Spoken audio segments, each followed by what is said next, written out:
It came without a return address.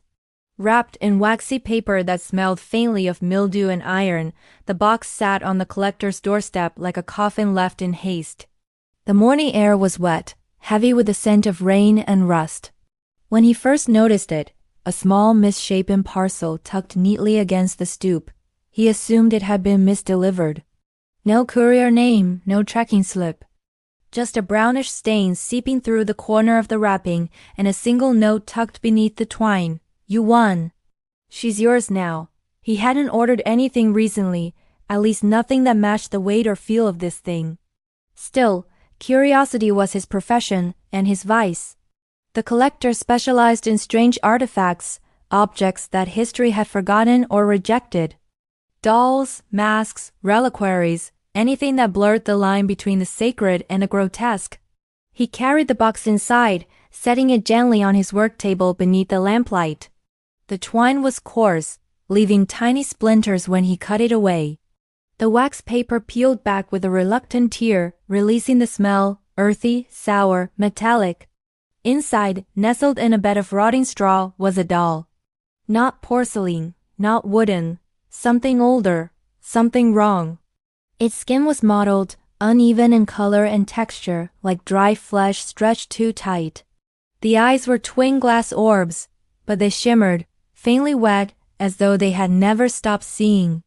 The collector, a man who prided himself on logic and provenance, felt his breath catch. For a fleeting moment, he thought the doll's chest rose and fell.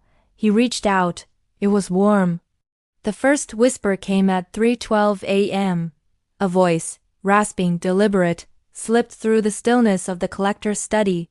It came from the corner, from the dark where the doll sat on its pedestal. Don't let her see you sleep. He jerked upright, heart hammering. The study was silent again, save for the soft ticking of a clock. His glass of bourbon trembled slightly on the desk. It had to be a dream, or maybe exhaustion, except the doll wasn't where he'd left it. It now sat on his desk, facing his bed. He remembered vividly locking it in a display case before turning in. The key still hung from the chain on his wrist. He stood, crossed the room, and examined the doll under the lamplight.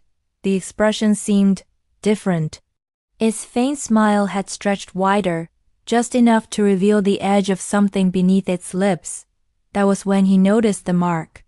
On the doll's wrist, etched faintly beneath the glaze, was a symbol, a spiral of thorns. It seemed to shift when he blinked, as though the lines moved under the surface. He touched it. A sharp pain lanced through his head. His vision blurred. When he drew his hand back, blood dripped freely from his nose. Days blurred. Sleep became impossible. He filled his desk with notes, old books, clippings scavenged from obscure corners of the internet. His once orderly study transformed into a nest of obsession. The search led him to the name The Hallowed Ones, a 19th century cult obsessed with the containment of the divine. They believed souls could be harvested and stored within vessels of human likeness. One account, translated from a crumbling journal, described the process. They carved the likeness, mixed clay with blood, and sealed the mouth with the breath of the dying. The soul remains hollowed and bound. In another article, he found a mention of Elizabeth Morrow, a child who vanished in 1892 after receiving a doll, smiling with teeth too real. Photograph that accompanied the article stopped his breath. Elizabeth sat by her window, holding the doll on her lap. The doll's eyes, identical to his, gleamed with that same unnatural wetness. Its mouth was parted in that faint, knowing smile. Only in this picture the smile was wider. He zoomed in until the image broke into static.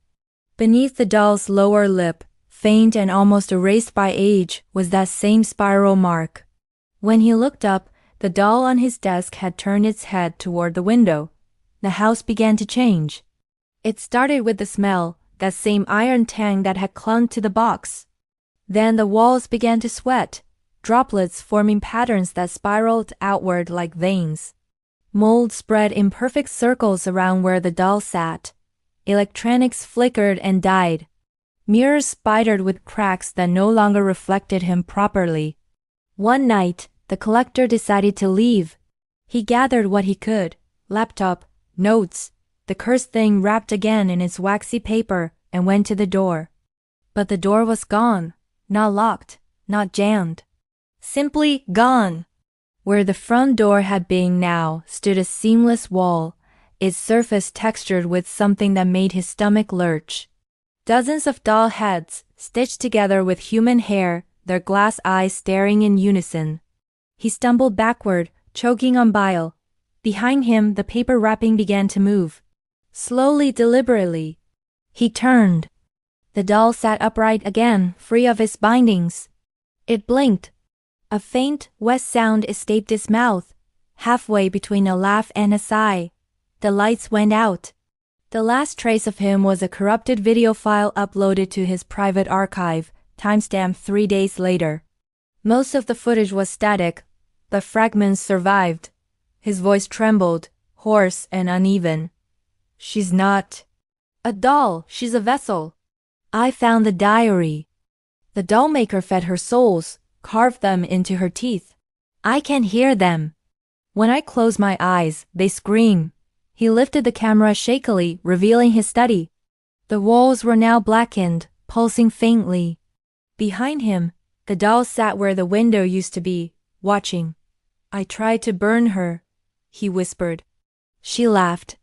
She laughed. His eyes darted toward the lens. Blood ran from his ears now, his lips pale and cracked. "If you're watching this, don't bid, don't search, don't say her name." Static. Then, for less than a second, the image stabilized. The doll appeared, closer than before, filling the frame. Her mouth opened slowly. Inside were rows of tiny twitching fingers reaching out. Then darkness. A week later, the listing appeared on a private auction forum under the username CurioVault_13. The description was brief. Antique doll, 19th century. Unknown material. Provenance. The late collector's estate. Starting bid, $666. No return address. Just a note attached to the lot. You won. She's yours now.